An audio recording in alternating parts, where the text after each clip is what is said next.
Hi, this is Mers Nerds. This episode is the Season 1 finale. Already? That was fast. Yeah, our dads did a pretty good job on their first season. They sure did. And they're already talking about what Season 2 will be like. I hope they can finally start recording in person. With more guests? And more pizza. I actually don't like pizza. That's okay, we'll get you a hot dog. Welcome back to Mers Nerds. All right, here we are, Dan. This is the season finale of Season 1 of Mers Nerds. Wow, this is great. Yeah, like it's been a lot of fun. It's been so much fun. We've learned so many things along the way, whether it's, technically how to stop screwing things up, or, just through all the guests that we've had. You know? 3 guests for our first season. This is kind of a bonus episode. We'd only planned on doing 5. Then we thought we'd do this one to unpack the season. But a wrap up, if you will. Yeah, absolutely. So, thank you to Adriana, to Marco, and to Jacob for joining us on Mers Nerds. I had a great time with all 3 of those chats. It was so many great conversations, or bits of conversations within those 3 conversations. It's great getting to know new people, for me specifically too, right? So you know what I loved? I loved the thing that we came up with by the time we got to Marco, were to start our chats, to an icebreaker, if you will, was to ask everybody what they like on their pizza. The pizza question is great. I love knowing what people like to have on their pizza. It's funny because when I'll be talking to people in the industry, like you always meet people and you have these kind of audition friends back when we still went to auditions instead of just having a green screen. But when I found out that people lived in this area, I would always say, "Oh, where do you get your pizza?" So, and it always started a really fantastic conversation. So I think, and that was you who came up with that. So nice work, Dan. I think it was you that came up with it. I've just been facilitating that question. I thought it was your idea. Either way, it was brilliant. I'm going to take it. I'm going to take it. I'm going to take it. I'm going to take it. Yes. For tonight's episode, before I was going to send you a pizza with olives and onions and pepperoni, and I didn't get around to it. I'm so sorry. So sad now. It's also weird because anyone who's watching might notice that we're recording this during the day for the first time, so we can see your whole place. But the daytime just felt like the boys are still in school, so it felt wrong to have them come home to empty pizza boxes and be like, what the hell? But anyway, one thing we didn't do, because the pizza question started off with Marco's episode, and that was episode 4. We never got a chance to ask Adriana what she likes on her pizza. So before we recorded today, I took the liberty of emailing Adriana, and I explained to her what was going on, and then I asked her what she liked on her pizza, and she sent me this response. My favorite pizza is not pizza at all. It would be sushi because I'm lactose intolerant. But if I had to, it would be a goat cheese pizza with double the mushrooms, extra sauce, and New York style pepperoni. At first, I thought she meant sushi on her pizza. She wrote her response first. She typed it, and she's like, sushi pizza. I was like, really? Because as you said to Jacob, I'm a pretty straightforward guy. I'm kind of meat and potatoes. So I'm sure there are plenty of pizza people in the world who have sushi pizza, and that to me sounds repugnant. Okay, wait. I got to interrupt you just for a second here because, first of all, my wife and I, we love sushi pizza. Really? Is that a thing? It's totally a thing. And here's anchovies, but okay, hold on. So here's the thing: people don't understand what sushi pizza is. So it is not a dough-based pizza with sushi on top. That's not what it is. 100%. Good, because again, that sounds repugnant. That would be gross. Totally gross, okay. right? All right, good. So Same page. What sushi pizza is, first of all, is delightful, and I love it. Okay. It's a rice. Rice acts as the crust, but it's like this crispy breaded sort of rice on the bottom, and then there's like the sauce is kind of like this mayonnaise-y sort of sauce after that, and then the sashimi is on top. So usually it's like salmon or tuna or like unagi, I guess, would be on top of that. And typically on top of that then would be, a little bit of roe and I don't know, maybe like another little bit of the sauce on top of that. But that's what sushi pizza is, and it's one of my most favorite things ever. I love it every time I get it. So rice cake, mayo, fish, A little extra on top, yeah. right? Okay. Yeah. I think I might stick with extra cheese and double. But do you like sushi to begin with? I'm not huge on it. Okay. Yeah, but I'm not the person who's like, oh my god, it's Friday, let's have sushi tonight. I'm not that guy. I am definitely in that camp, 100%. Yeah. So Dan, while we're reminiscing on our pizza toppings of choice and all our discussions with our guests, what have you taken away? Like you can be the guest right now for a moment, and then I'll take a turn being the guest. What did you get out of Immerse Nerds Season 1? I think I got a lot of things out of this. Number one, I would have to say that I never thought I would ever be doing a podcast with anyone ever. Like this, really, it happened so fast. It did. And we just went at it like so not viciously, but like vigorously. Vigorously, thank you. That's the V word I was looking for. There you are. We went at it so vigorously, and we just were relentless. And I thought that was great. I really got into the editing of everything, making the song. Let me talk about fast. Yeah, right. Like it just everything just happened very quickly, and I really love that. I really liked getting into the project itself, because that's something I always like doing. And just a quick aside, when I was making music when I was in my 20s, the pseudonym that I went by was just Projects with a colon at the end, and because I always like getting into a project, and I was like, that'll be my name, and then I'll put the name of the project I'm working on after it, kind of a thing. And I feel like this is almost like an extension of that time in a way. Like I find it reminiscent. Because it's a project, and it took up a lot of time. And if I could just say, one of the definitions, or the definition that we try to go by for this is what is a nerd?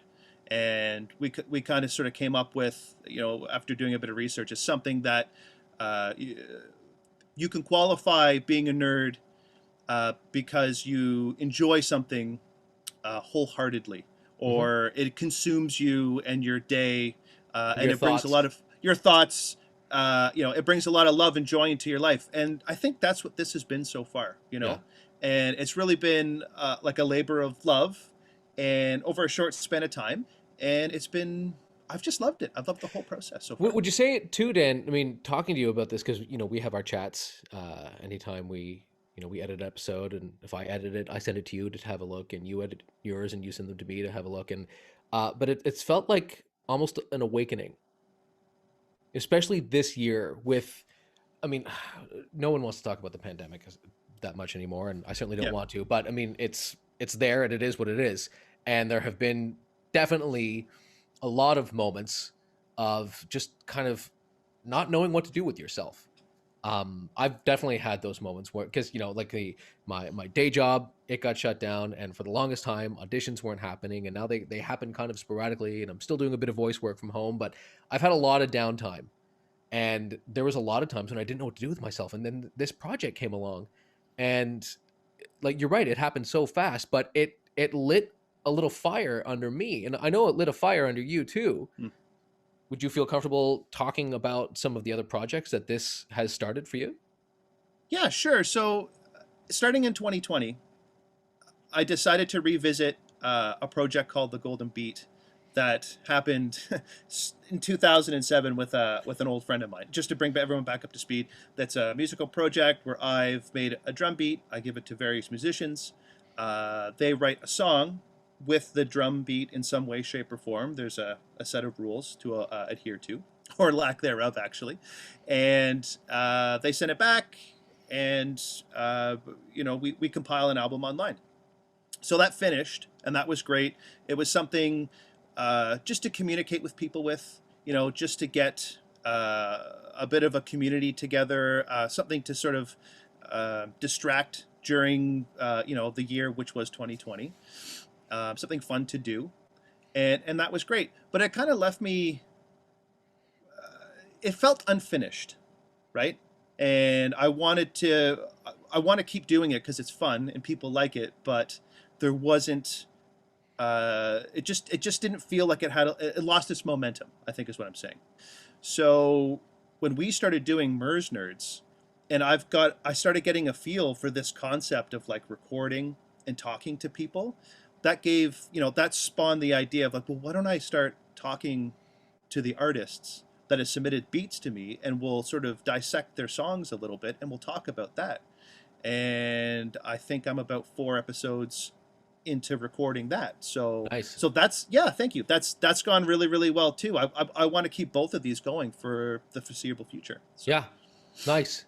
And for me, I my creativity. I don't know if I have a project like that I started, but I definitely kind of I felt more energized during the day. I was able to go through my to-do list of things and really start hacking away at the to-do list.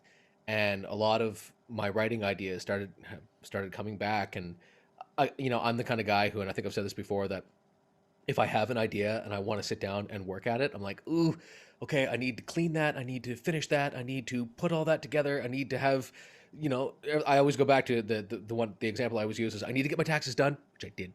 And Good for you. thank you. I hate that so much. But I can't, it's like, it's a roadblock. And until that stuff gets done, but recording these, because I really genuinely enjoy sitting down with our episodes and editing and putting it together. And I felt like I was accomplishing stuff again. So thanks for that, Dan. Hey, and thank you too, because Well, there's a lot of love right here. there it is. It's just like it's going back and forth on the screens here. Yeah. And just to put an extension on that, this has been great to do online. It's just worked out. Really looking forward to being able to do these in person. Right. Hopefully in the near future. So moving forward, how do we, I think, if we're gonna, this is the end of season 1 and we're just approaching the spring, and we were both gonna take a little break. I think you're gonna finish your Golden Beat stuff and I'm gonna work on some other projects of mine, but not too far from now, we want to start season 2.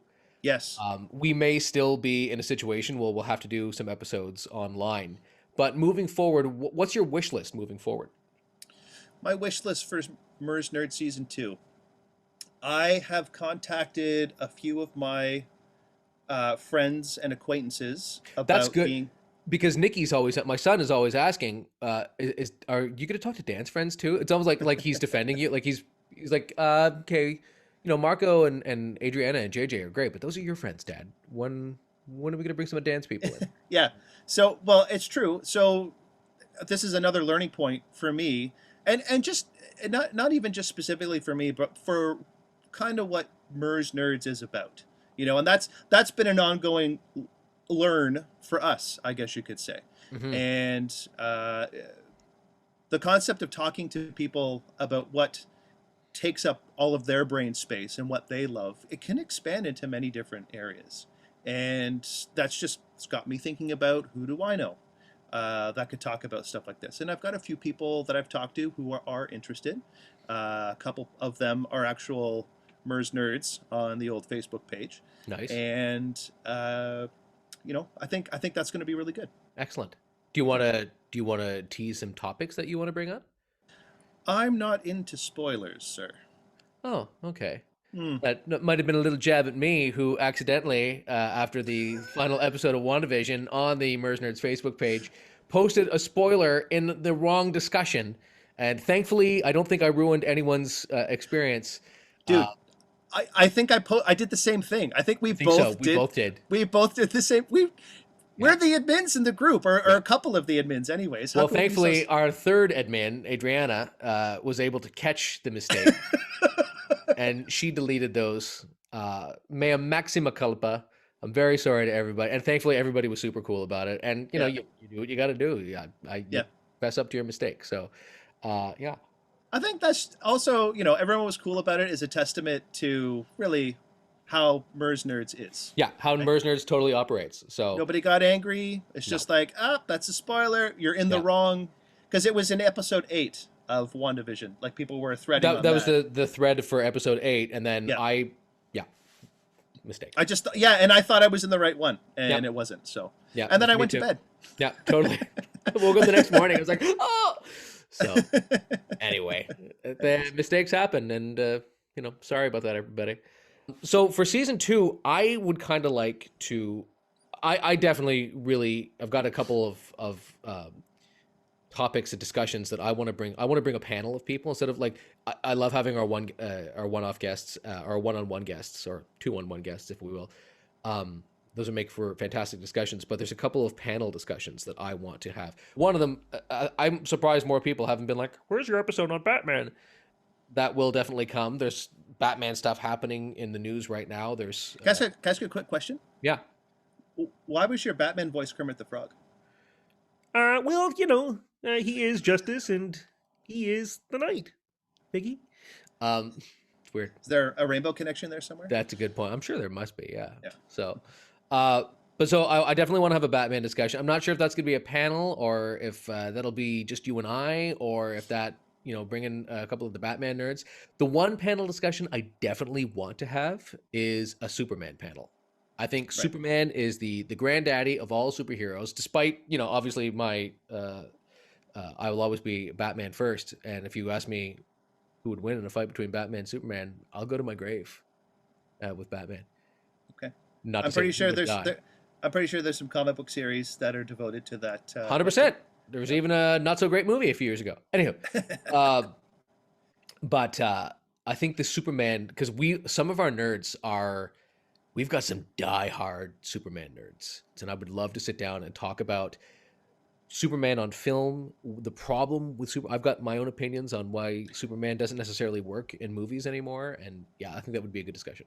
I have to say that if and when we do that episode, I'm going to have to be the devil's advocate because I really do not like Superman. Fair enough. And that's fantastic. That's good to have that devil's advocate because whether you like him or not, he was the first big mainstream superhero, right? And I'm on board with that. Totally on board with that. Yeah. And I think your reasons for not liking him are super legit. Yeah, I think so. Yes. Yeah. I'm not a huge Captain America fan. But you know what, but I love Chris Evans as Steve Rogers. And I think that everything that's happened in the MCU, they have done some super duper fantastic Captain America writing. And that's the big thing right there for these stories. Yeah. The writing of the characters. It's just, it's, I've always had issues with Captain America, Superman. We'll get into that later. Absolutely. Season 2. Anything else you're looking forward to for season 2? Like, aside from having actual pizza with people, we might trade up our tea for pizza whenever we record. We might trade the tea for pizza. We'll see what happens there. One of the things that you and I have talked about, specifically with Jacob James, is an on-location shoot. A follow-up episode. Yeah. Jacob being our paranormal expert. He was talking about during that episode actually going to a theater that is known to be haunted. Yes, and doing an overnight. Yes, going to a theater downtown, doing an overnight. I'm hoping, you're hoping, Jacob's hoping that connections can be used, and phone calls are being made these days. Yeah, they're being made. If we can do that, it's going to be so exciting. Yeah. I want to do that, and I think it's going to be super exciting and fun. Yeah, the on location. Yeah. So we'll continue on with a little bit of online Zoom episodes. I mean, I think by the summer, at the very least, we could probably do a backyard episode. Hopefully. That would be awesome. We could still maintain a physical distancing, and you have your pizza, I have my pizza, and I also want to continue definitely filming our episodes. Yes. I'm enjoying that. People have been asking our dozens of listeners, people have been asking for just audio. So I think we should upload these episodes to an actual podcasting hosting site, which, we've been calling it a podcast. So let's do that. But I want to continue on with this for on the YouTube page. Yeah. Oh, yeah, for sure. I think Yeah. the YouTube page is great. Having the video online, it's nice to have some visual context to what's happening. So we've talked about the things that we want to change and move forward. Is there anything that you're like, oh, that didn't work at all for season 1? Right. So if we're going to keep with the Zoom chats, I'm probably going to stop wearing pants. That's for anyone who's just listening. I'm nodding in agreement. Yes. Yes. So there's that. If there's something we want to stop doing, I don't think so, Tyler. Like, to be honest, I feel like it's been very propulsive. Yeah. Yes. I have Go. one. Go. So part of what got this started was both of us watching WandaVision one night, right? That is correct. Yes. That is correct. Yes. So the beauty of that, I mean, episode 3, we talked a little bit about our staying creative, but we also talked about WandaVision. Now, by the time we released episode 3, I think we released it. Episode 3 of Mers Nerds was about episode 4 of WandaVision, and we released it on the day that WandaVision released the finale. Yeah. So that was, 4 weeks behind. Of course, we record ahead and whatnot. But so the problem with that, I thought, was, okay, well, this is no longer relevant, especially for a show like WandaVision, because it's, it's the big topic of the day. It's the big nerd show that all the nerds are watching and talking about. So I thought that was, maybe we should avoid talking about, like, I don't think if we were to start season 2 right away, we shouldn't be talking about Falcon and the Winter Soldier unless we were going to watch it and then release an episode the very next day. I think that was a learn. That was a learn for us. That was a big learn for us. Yeah. Yeah. Most of our learns were technical learns. Technical. Yeah, and even those weren't. We didn't have any huge technical problems with our sound and whatnot. But that, I think, was the biggest format learn for us, was to not be so topical. That said, my idea, and I think I brought this up with you one day on one of our chats, was I'd like to revisit older nerd stuff, like maybe have a Back to the Future episode, or just choose the movie that keeps on coming into my head, and I don't know if this is because I've been thinking about Superman so much lately, is, have you heard of Brightburn? No. It's essentially a story of aliens sending a child to Earth. I haven't seen it. And he has superpowers, and he's raised in, the country in middle America. But instead of growing up to be, a Clark Kent kind of character, he's, from what I can tell from the trailer, is he's mean and kind of vicious. So what would happen if if Superman was a dick, right? Yeah. Okay. What? Just like, what's the era when this movie was made? This was released in 2019. Oh. Yeah. So it sounds a little bit. What was that Will Smith movie that came out where he? Hancock. Yeah. Yeah. See, but Hancock was just a jerk, whereas this kid is like, he kill you. Like, if you cross this kid, you be D for dead. So maybe also like that show, The Boys. Kinda, yeah. But something like that. That's something that's been released. Like for Brightburn, it was a one-off. So just have an episode talking about that, I think, or just visiting, like, say, okay, we're going to choose a movie, John Wick or The Matrix, or, it's Christmas time, we'll do Die Hard. That kind of thing. And then do an episode on that. So it's less topical, but it's still something that most nerds can appreciate listening to. There's a couple of movies that I've been wanting to watch, and I would love to do. Make a list. One for me would be Red Dawn, the original one. Okay. Another would be, I just had the name. It's a vampire movie with from the 80s. Let the Right One In? No, but that's a fucking sick movie. That is amazing. No, it's from the 80s. It's The Lost Boys? The Lost Boys, yes. Okay, let's go. With Kiefer Sutherland. Yes. So The Lost Boys with Kiefer Sutherland. I've never watched that, and one of the guys at my work, I know I've never watched it. I don't even know if it's that great or not. It's absolute 80s delight. Right? Okay. It is everything that's awful about the 80s that is glorious now. Oh, jeez. Kind of like Eagle Fang Karate, right? 100%. Like if Kiefer Sutherland did if he did a Lost Boys movie right now, I think that would be some good stuff. Bring that cast back. Yeah, it just needs to be self-aware, Yeah, right? So 100%. Yeah. no. Oh wait, yeah. Anyway, I found a problem with it, but never mind. Go ahead. I found a problem with it. Just like that. It's the Lost Boys multiverse. Anyhow, everything's a multiverse now. You can do whatever you want. Yes. Yeah. Back to the Future multiverse. Yeah. Yeah. But anyways, getting back to we watch a movie, we'll have a discussion about it. I think that's a fun idea. And whether or not topical. Yeah, exactly. Keep it non-topical. Yeah. Or like last year they were supposed to release the Top Gun sequel, right? It's one of the movies that in the pandemic has like been on the back burner, like that and Scarlett Johansson's Black Widow movie, the James Bond movie. Mm-hmm. They're just waiting to be released.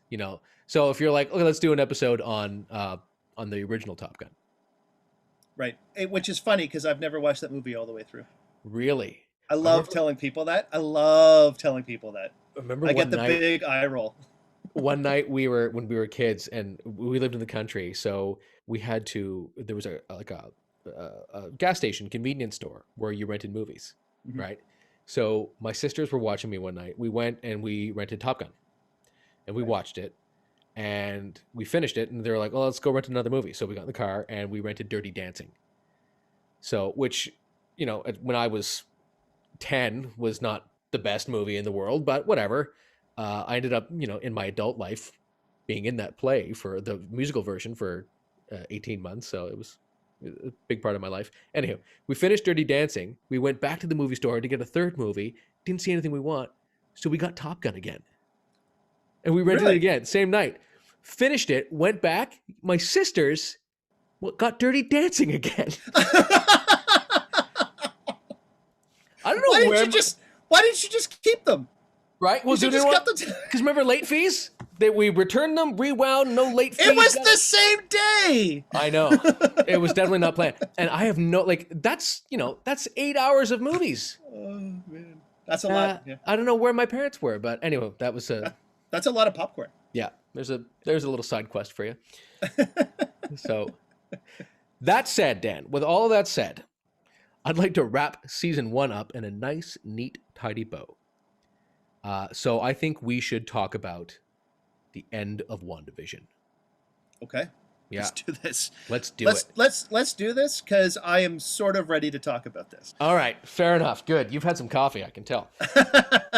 So first, I just want to say I thought that show was amazing. And I've said it before, and I'll say you never, ever could have done that unless you've had, the last 12 years of, or 11 years of world building that Marvel has done from Iron Man to this. They've created such a complete universe that they were able to make this show out in complete deep left field, and it totally worked. Oh yeah. What an accomplishment. I thought Ragnarok was when they released Thor Ragnarok, that was such a different feel for the Marvel universe. This was like Ragnarok, hold my beer. Right? I can definitely agree with you on that because a lot of the things that I liked about that show, I felt they even strayed, just like Ragnarok strayed from how things were filmed.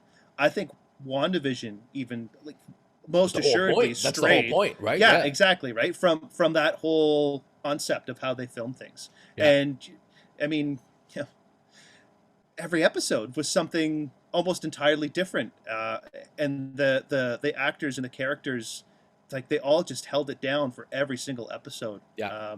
Elizabeth Olsen and Catherine Hahn. I mean, and Paul Bettany for sure. For sure. Those performances are amazing. 100%. I just need to reiterate, the two and I'm sure a lot of people are feeling the same way, but Elizabeth Olsen and Catherine Hahn, those two, damn, I just really felt it the whole time through, Yeah. And are we we're talking spoilers here, right? We're talking about the final 100% full on Spoiler alert. uh, If you have not seen the entire season of WandaVision, stop listening now. just one moment for Catherine Hahn, and Like a moment of silence. one moment of silence for Catherine Hahn, please. No, when she had that episode where it was her big reveal that she was behind everything all along, kind of a thing, Yeah. Agatha all along. When that episode ended, and she had her own TV show theme song, and everything she did there, man, I felt so good. I was just like, right on. It Didn't that just song go top of the charts too? it did, and it was a great song. Yeah. And the thing that really killed it for me is right at the end when she's like, and I killed Sparky too. And then she just tilted her head back and laughed. It was like, she is a full-on witch, man. Like, Yeah. it was perfect. It was Yeah. so perfect. And it just, like, I'm even getting like tingles right now just talking about it, because it's I don't know why that struck such a chord with me, but it just did. And I just Yeah. thought it was the best. One of my favorite moments in that whole show, for sure. Yeah. Now you finished when the finale happened, it gave you all the feels, didn't it? Oh yes. Yeah. Oh yeah. I think I cried a couple times during Did you? that episode. Yeah, for See, sure. and it's funny, and I'm totally willing and able to go there. Like after Endgame and Infinity War, I was a blubbering mess, especially Endgame. But I, for whatever reason, I think I might have read too many of the nerd online postings and opinions, because I think I raised my expectations because I didn't have all the feels after the finale. I respect the hell out of the show, and I love it, and I'm sure I'm going to watch the whole thing over again, and maybe I'll get the feels then. But and you know, there was a lot of people online who were complaining about, oh, they set this up and then they never gave it to us, and there was a lot of whining that, you know, I had an expectation and it wasn't met. And to those trolls, I say, tant pis pour vous. But I did feel kind of shafted, I guess, for lack of a better term, when Pietro turned out to be a red herring. Like, I totally thought they were opening up the multiverse, and it was like an actor. It was Agatha all along. Right. That you know, she's the one that created the Pietro character, right? Oh, okay. Pietro. Yep. And I feel like there's a couple things like that. So just real quick, some of the things that I felt a little let down on was, number one, that scene where they were going to bring in the space expert, or that team of experts going into when they were going to go into the bubble, into the hex. Yep. Everyone was expecting the Fantastic Four. Right. And that didn't happen. And that I was kind of like, oh, that would have been really cool if that happened there. Yeah. Yes, the Ralph Boner was a letdown, right? Because that was Pietro's real name in that show or whatever. Yeah. That was a little bit of a letdown because that was another Mephisto. Agatha kept referring to her husband Ralph, and the whole time I'm like, yo, Ralph is going to be Mephisto, and they're just partners in all of this, and we're going to see Mephisto happen, and like this is going to lead into Doctor Strange, right? Right. And that never happened. So I was like, okay. Doctor Strange was mentioned. Was he mentioned? I don't remember. She Agatha does mention that Wanda's more powerful than the Sorcerer Supreme. Okay, good call. Good call. That's right. So I mean, it's supposedly all leading into the next Doctor Strange. Yeah, the Multiverse of Madness. Multiverse of Madness, right? And like, that's cool. I love it. I'm trying to think of something else that sort of. While you're thinking of that, I just want to think. I'd say that like Marvel has done and the world building, they've done such a great job. I think these red herrings are actually not red herrings. It's a red herring for a red herring, which isn't actually a red herring. They want you to think it's a red herring, but I think all this stuff is going to come in. I don't know if that's wishful thinking. Yeah. But I just, they don't seem like a red herring kind of a company to me. I feel ya. I think first of all, are you suggesting that two negatives make a positive? Because I don't think that's a real thing. Have you ever tried to jumpstart a car? You want to go negative, negative, negative, positive, okay. Positive. I don't. Yeah. Okay. That's how you get things going. That's how you cook with electricity. That's how you cook with a voltaic pile a full Right, tank pile. Yes. you're an electrician. You like I'm right? Yeah. No. You are 100% right. But there's a Am I? positive. Oh, okay. Right. There's a positive in that situation, man. Okay. But anyways, where were we? You've totally lost me now. Sorry, I was just you were talking about the things that bothered you. Right. So just getting back to Ralph Bonaire for a second. Mm-hmm. That was a little bit of a letdown, but I will say this: even though that was a letdown, when they showed that his last name was Bonaire, I laughed out loud because I thought that was hilarious. Like, you've been stringing us all along, and it's almost like you're giving us the middle finger at the same time. You know what I mean? Yep. So, And if my theory is wrong and they are just giving us a middle finger, yeah, well, there you go. there you go. Right. Fair So enough. that's totally funny. So confident is Kevin Feige that he's able to look at millions and millions of people and just say, nah. Just go. Right. Yeah. So right towards the end, and like, I don't want to start like gushing right now because like I can feel it coming. But when she's watching her children dematerialize, it really struck me because she had two boys. I have two boys. Yep. And, there's just my own personal parallels there. And what I realized at that moment is this show is not only is it a show about superheroes and what's going to happen next in the Marvel Universe, but this is a show about loss and how people deal with loss or don't deal with loss. And, that's the whole hex. She's put up her own wall, and she doesn't, and she's created this own universe for herself. And I think I had always sort of gotten that while watching the show, but it really, when they, her Vision was dematerializing, her kids are dematerializing, everything that came before, she'd lost her parents, her brother, he'd come back, he's gone again.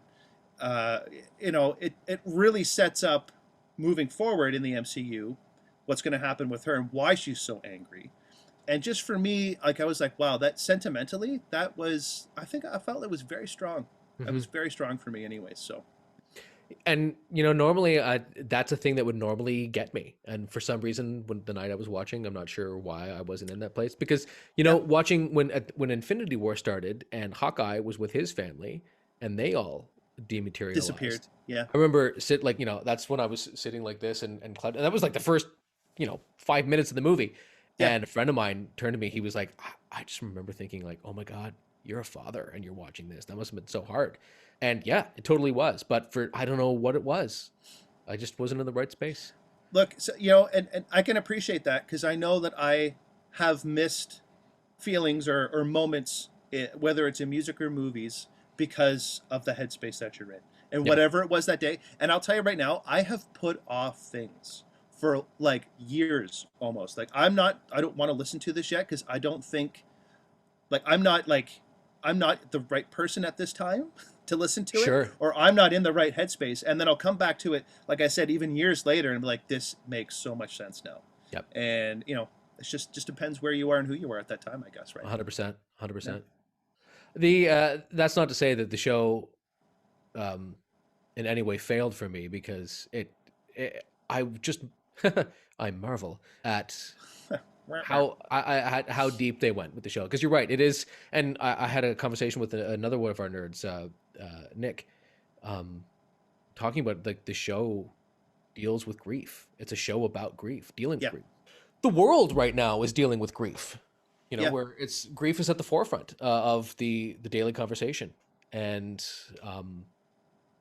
I guess it was just we got the show that we needed right now.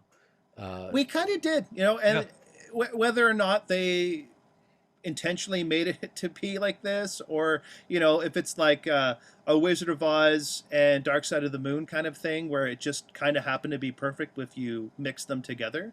Mhm. It was the right thing to come out at the right time for a lot of people, and I know for me too. And I think I'll be able to watch that whole show in its entirety for years to come. 100%. It's such a great show. Yeah. So, it's funny that the show came along when I think we needed it, and a lot of things come along when we need it. I remember watching Ted Lasso a few months ago and being like, I needed that injection of happiness. And this show, Mers Nerds, came along certainly when I needed it. And I hope that season 1 has been as enjoyable for people listening to it as it has been for you and I making season 1.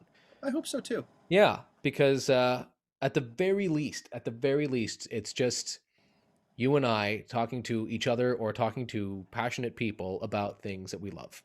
And Yeah. that kind of positivity, I think you can never get enough of it. Yeah, I don't think you can, and it's just paying it forward, in a way. 100%. I just want to. I like yourself. I just want to keep pushing that positiveness forward to everybody Yep. if we can, and Yep. let's And have if- some And conversations. if we're going to and do have it a nice by time. talking to people about music or Superman or Back to the Future, then so be it. Let's we're going to make a commitment right now to making definitely a season 2. At least a season 2, right? At least a season 2. But in the meantime, thanks anybody who has been listening to season 1. I had a great time making it. It's been the best few months doing this. Yeah. It's been fantastic. Thank you. So thank you for making the theme song and for I love that song. How's Play that it song right now. go again? I can hear How's it right go? now. Oh yeah, there it is. Yeah, There it it is. is. Right Yeah. next to it. Yeah. Nice. Yeah. So thanks for watching, everybody, and hopefully we'll see you in season 2. Can't wait to see you all again. Oh, whoa. 1 second. Okay. What? We got to talk about how our children, our kids, how they do the voiceovers at the beginning of the episode. I got a few emails about that saying people love that. Right? And you know what? I had such a blast working with my eldest son, Elliot, and recording him. We both, I had a blast. I know he had a blast. Together, we had a wonderful time. Yeah. He was a little reluctant at first, but when he got into it, he really got into it. Nikki and Elliot are really good friends, and every time he heard Nikki's voice, even if he was being a bit reluctant, if he heard Nikki reading out his lines, his ears perked up, and he wanted to get in on that. You sent me Elliot's voiceover one night, and Nikki came running down the hall. I was in the dining room, and I had my headphones in, and I deliberately unplugged the headphones from the computer, and all I heard was Nikki running down the hall to come. So, they had a blast. I mean, let's face it, those are the real stars of Merce Nerds. I think they might be, yeah.